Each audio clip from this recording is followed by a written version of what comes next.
15 million bags more than last year. Similarly, millions of hustlers have been able to register with the Hustler Financial Inclusion Fund and received affordable credit that is not necessarily secured by anything other than their ability and their credit rating in terms of how they pay. And they can now grow their credits, grow their businesses, and meet other financial needs. At the same time, we are now able to provide Kenyan learners all the way from early childhood development and education stage to the tertiary levels of university, various colleges and institutes, as well as technical and vocational education and training, with financial support and capitation in order to improve the quality of facilities, provide more teachers, improve the curriculum, and make education affordable in our institutions of learning. I was having a conversation with CS Machogu on the applications that now are online for all our children who are, all our students who are going to our TVETs and our universities. We had to work with the technology providers to make sure that it expanded the capacity for the hundreds of thousands of learners who are applying. And I am very confident and I'm very happy that technology has made many things easy, affordable, efficient, transparent, and accountable. Our universal health coverage, as was said ably by CS here, is off to a very brilliant start with the recent launch of the Community Health Promoter System, which will provide preventive and promotive health services at the grassroots countrywide and facilitate diagnostic and early detection of conditions requiring curative attention to Kenyans from the comfort of their homes and in all instances free of charge. All these interventions have made unprecedented progress in expanding inclusion, enabling previously marginalized groups and households who are typically the most vulnerable and in need of these opportunities, both in terms of participation and contribution, as well as receiving support and benefits. More households are now involved in gainful economic activity in various sectors. And as the bottom-up economic transformation agenda gets underway properly, this positive change will begin to demonstrate manifest progress. If what CS Nakumicha is anything to go by, we are shedding off a lot of baggage and a lot of unnecessary paperwork and a lot of cumbersome processes and making it simpler because of the benefit of technology and because of digitization. The provision of various services and opportunities to Kenyans has relied on finding the most efficient means of expanding access and enhancing inclusion, devising the best modalities of guaranteeing security and reliability, and formulating the most effective instruments of evaluating the nature and extent of need and fixing it using technology, digitization, and building of networks. Our farmers interact with extension services without leaving their homes or farms because extension officers facilitate them to register and submit relevant data to update their input, what type of mechanization they want, what kind of diseases they encounter, and what kind of pest control measures that would make them much more productive, as well as all other needs. Similarly, the National Education Management Information System constantly updates relevant information about every learner and their socioeconomic background to ensure that the means testing instruments remain accurate and reliable in determining the learner's level of financial and other needs. The Hustler Fund has been able to serve millions of Kenyans from all walks of life, especially and consistently and conveniently and repeatedly lending billions of shillings in unsecured loans and recovering it without need for drastic, expensive, or time-consuming procedures. We are going to celebrate a one-year anniversary of the Hustler Fund shortly, maybe next month. And we have wonderful stories. In fact, I had an occasion last week.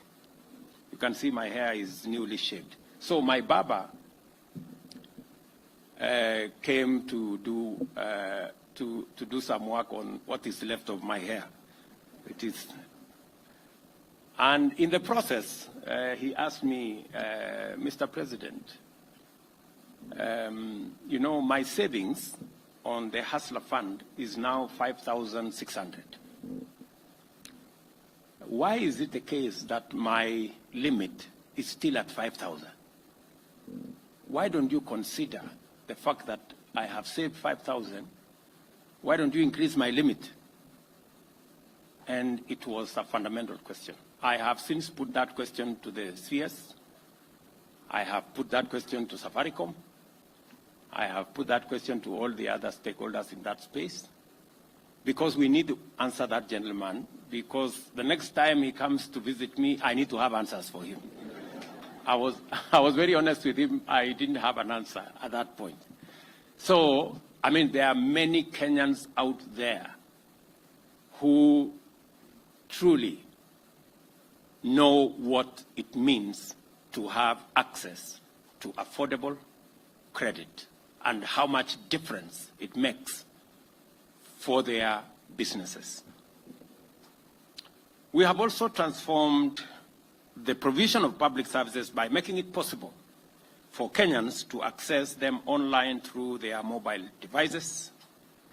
Community health, agricultural extension support, Hustler Fund, and the National Education Management Information System are not only the only services whose provision has been transformed by digitization and automation.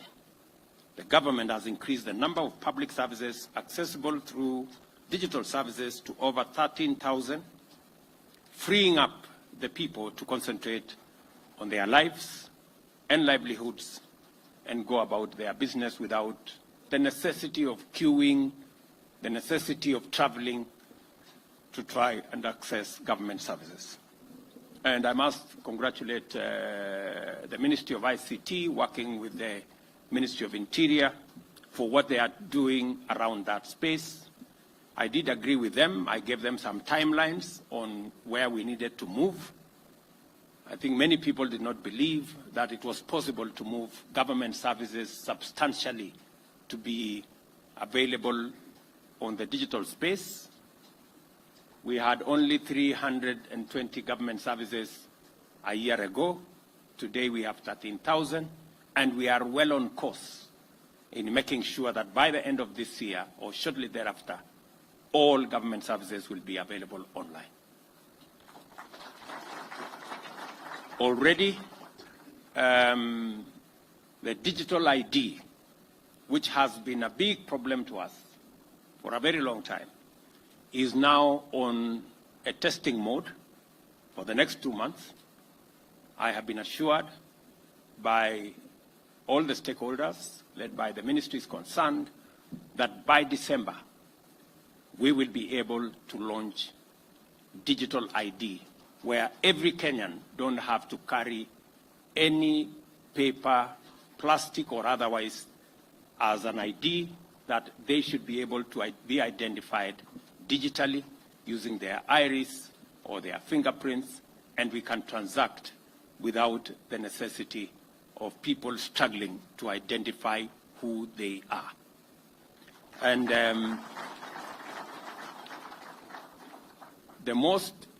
the proudest part of it is that we don't have to spend the billions that we have spent on all the other manenos, as all of you know. We recognize that this digital transformation will be sustained by significantly reducing the cost of digital access throughout the country. This is why our digital superhighway strategy is critical for national socio-economic transformation. And in the first instance, we want Kenyans to access services efficiently through fast, secure, and affordable digital connectivity from the comfort of their homes and households. Secondly, we want more Kenyans to access opportunities to develop careers in the digital technology space by having the chance to innovate, research, develop, and collaborate even when they are based back home in the village or any mtaa for that matter. Thirdly, it is time to usher in Kenyans in their millions fully into the promise and possibilities of the local, regional, and global digital economy.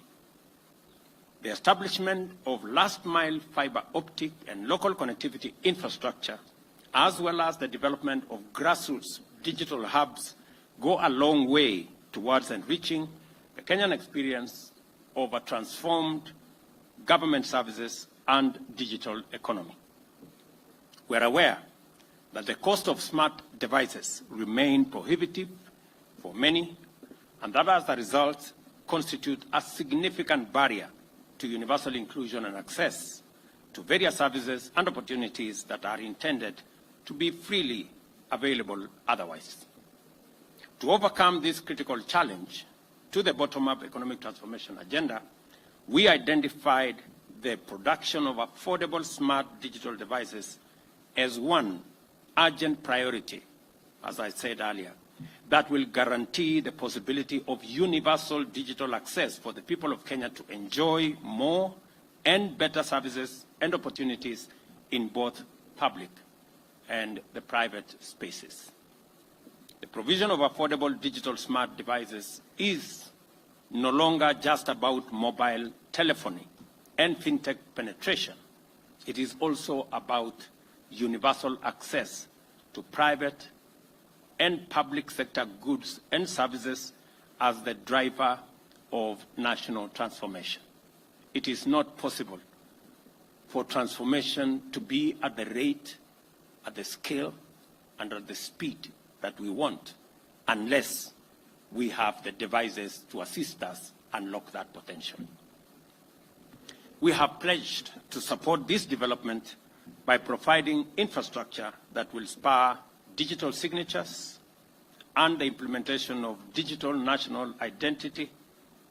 This message here is that this time round, we are going digital in full, on a large scale, across every sector, because Kenya's transformation is going to be a digital transformation.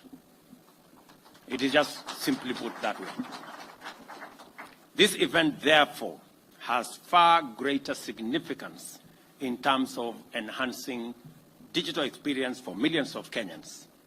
The launch of a locally assembled smart device is a brilliant milestone in and of itself, but its broader implications for both public and private sector efficiency, integrity, and security that will bring out its significance in full is what we are waiting to experience. I congratulate the investors, and as I said, two fundamental things, maybe more, are going to be achieved by this device. When I see 300 Kenyans employed in this facility that will produce 3 million devices, and those 3 million devices will be 30% cheaper than if we had imported them complete as units. So we have the benefit of jobs for our young people, and we have the benefit of a much more affordable product. I was also able to persuade these two gentlemen and the other investors to preload eCitizen, the platform upon which we are delivering government services, on the phones so that every Kenyan who buys this phone will have government services ready on the phone, and they don't have to go looking for it. Please, gentlemen, muliniambia pale, please.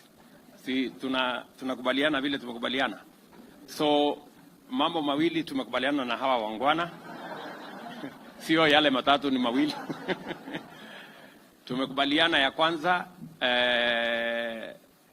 ile faida, tulikubaliana na hawa jamaa ya kwamba mambo ya simu ambayo mwananchi wa kawaida anaweza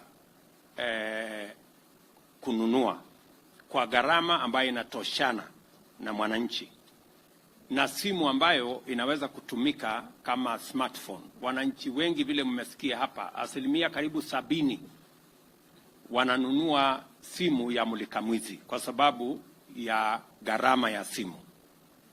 Lakini hiyo mulikamwizi haiwezi kufanya mambo mengi ambayo mwananchi wa kawaida angetaka afanye. Haiwezi kuwa na data, haiwezi kuwa na nini, ni inasumbua. Sasa inakuwa tu ni simu ya kupiga simu kwa voice ama makelele. So sasa tunataka kuhamisha, tupeleke katika hatua ya pili, na kupitia kwa kiwanda hii ambayo imetengenezwa hapa. Ya kwanza, tumepata ajira ya vijana wa taifa letu la Kenya, ajira ambayo ilikuwa mahali pengine ambazo hizi simu zinatengenezwa. Jambo la pili, tumepata simu kwa bei ambayo ni 30% chini ya ile equivalent simu ambayo tungenunua. Ya tatu, sasa tunaweza kucustomize hii simu. Nimesema hii simu ambayo sasa tumelaunch leo ni smartphone. Bei yake vile niliwaeleza wa Kenya ni $50. Nilikuwa nimebagain na hawa jamaa $40, wameniambia lazima iwe $50 kwa sababu wameweka data pia huko ndani. Kwa sababu wananiambia hii simu smartphone haitakuwa ya faida kama uko na simu ambaye kazi yake tu ni wewe kupiga makelele ya voice. Wakaniambia lazima tuweke $10 ya data ndio isaidie, so that we can unlock the full potential of a smartphone. It's good to have the phone, but it's also better if you have it with the data that is going to support the usability of this phone, because it's not just a phone like Mulikamwizi where you make voice calls.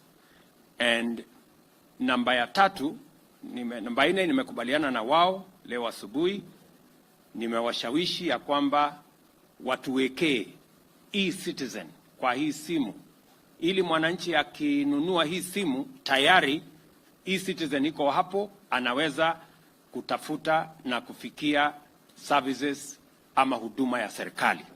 Ile gava mkononi sasa itakuwa ndani ya hii simu as a standard. Na nambari ya 3, mumesikia ya kwamba kuna nchi zingine wako na mbinu ya vile ya kuhakikisha kwamba tunarahisisha wananchi wengi waweze kufikia kununua hii simu na kufaidika na ile services yote iko ndani ya hiyo simu na capacities ya hiyo simu. So tumekubaliana na hawa wangwana tena warudi wapange mawazo yao na ideas na wasaidiane na wizara yetu ili kufikia Januari tuende katika hatua ingine. Kwanza iwezekane kwamba mwananchi anaweza kulipa deposit ya hiyo simu na alipe ile Peter ananiambia kulipa mdogo mdogo. So hii simu ambayo ni ya karibu shilingi 7,500 kuanzia Januari tunataka iwezekane mwananchi alipe deposit ya 1,000 na hiyo ingine alipe polepole shilingi 20 kila siku tukienda mbele, ndio wananchi wengi waweze kulipa hii simu. Mimi nataka nimwambie Bwana Owalo na timu yake ya CA na hawa wengine, nyinyi mweza mwende mfikirie vile tutapunguza hii bei tena.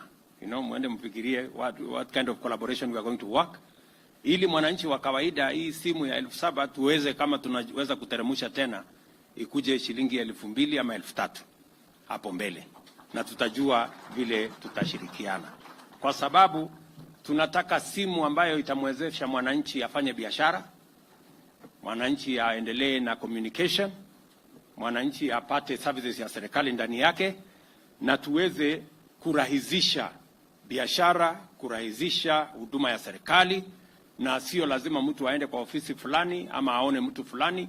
Tunaweza kufanya kazi yetu vile tunaendesha biashara ya kukopesha pesa kwa Hustler Fund. Hakuna mtu anakutana na mwenzake, hakuna committee, hakuna ofisi ya kwenda. Committee ni simu na mwenyewe, finish, tunasonga mbele. That's how it should be, and that's how we want to deliver government services going into the future.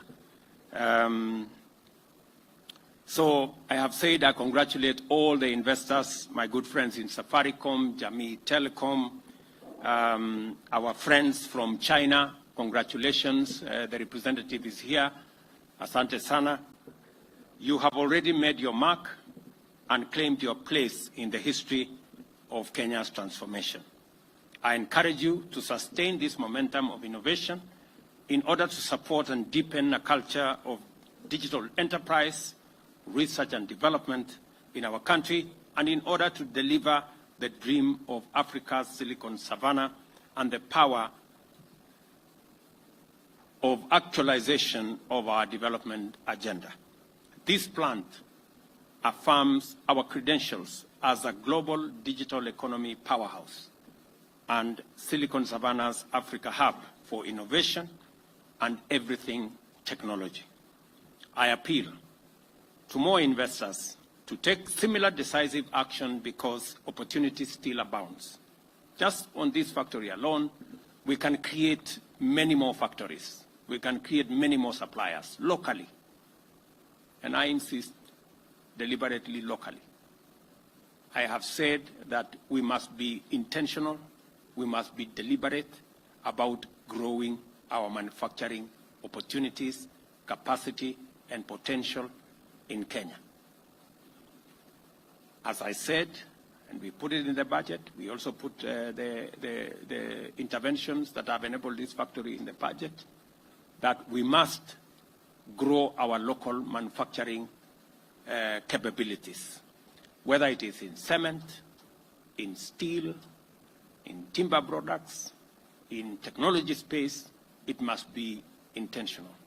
I am very happy also that the conversation I have had with IDAC is that they want us to market these products beyond Kenya. I want to assure you that I will lead the charge in making sure that the products we get out of this factory, the products we get from all our other factories, have access not just to the Kenyan market, but to the regional market, to the international market as well. Because we can make the finest of products. I am already getting information that our collaborators, the collaborators of Safaricom and Jamii Telecom in this, are already saying the human capital in Kenya is first class. And we have said that before. So we want to deploy this great human capital to get the products that we can use to drive our own transformation, our job creation, our export-led economy, and be able to grow our economy in that context. We have a pool of talent, as I have said, and human capital available on this side of the world, and a government that is ready to support initiatives that expand access and create jobs. And we want to make devices even cheaper using means like the Universal Service Fund and other interventions. And I am happy that the people in charge of Universal Service Fund are here. You have heard my pronouncement. Please work with industry so that that universal fund becomes truly universal by making it possible for more Kenyans to access these devices. I know when I mentioned in one meeting, I attended a meeting of Kenya Chamber of Commerce. And I told them that we were working on a program where we will end up with a $40, $50 device. Many people there were skeptical, like it is always, you know, because that is how we are. But I want to persuade you that the power of vision and the power of faith cannot be replaced by anything else. You know, we have many people who, whenever they hear me speak about the future of Kenya, they say, oh, William Ruto has made another promise. I made a commitment about the device, these phones. It looked like a promise. Today it's reality. And it is because of the power of vision and the power of faith. So, you know, it's very difficult for people to see as far as what the vision entails. Many people look at today, at best tomorrow. Yeah? And that is how we have so many Thomases in between. Who, you remember the story of Jesus and the people who had told him, oh, Jesus, you know, has risen from the death and from the dead. And Thomas was saying, ah, no, you are scanning. Let me, huyo mtu ati munasema ati ule tu alikuwa amechomwa na mkuki ati ameamuka. Hebu niguze mahali alikuwa amechomwa. You know, so that's where we are. But I want to promise you, the same way Jesus rose, we are going to take this country to the next level. And that is the power of having a vision and driving our country, knowing very well that even in the context of where we are, we must never be distracted by the challenges that we have. We must see them as an encouragement to where we want to get as a nation, because we must get there. Kenya is a great nation. Kenya is a great country, a country of tremendous potential. And this time round, we must get it right. And we must take Kenya wherever we want it. And we are going to make the decisions, however difficult, that will take Kenya where we all want. Because when I listen to Kenyans, they know where this country should be. The only problem we have is sometimes we don't have the courage to make the decisions that will take us there. When the president of Singapore visited us, and we all celebrate Singapore, we say, you know, Singapore is a great country, almost 90% of their population, everybody has a house. It is moved from, it was the same category as Kenya a few years ago. Today, it is in the first world. When I spoke to the president of Singapore, he told me they made very difficult decisions. In fact, the minister who was in charge of their housing program, the program they are very proud of today, their signature program globally of housing, the minister hanged himself when he made the wrong decision. And so many people were forced to go into modern houses. They were very happy living in slums, because many of them, I'm told, they were complaining, if you move us to these very smart slum, very smart flats on 10th floor, 15th floor, where are we going to make our changa and our busa, because we are used to making them in the slums? And that was in Singapore. Mnanielewa?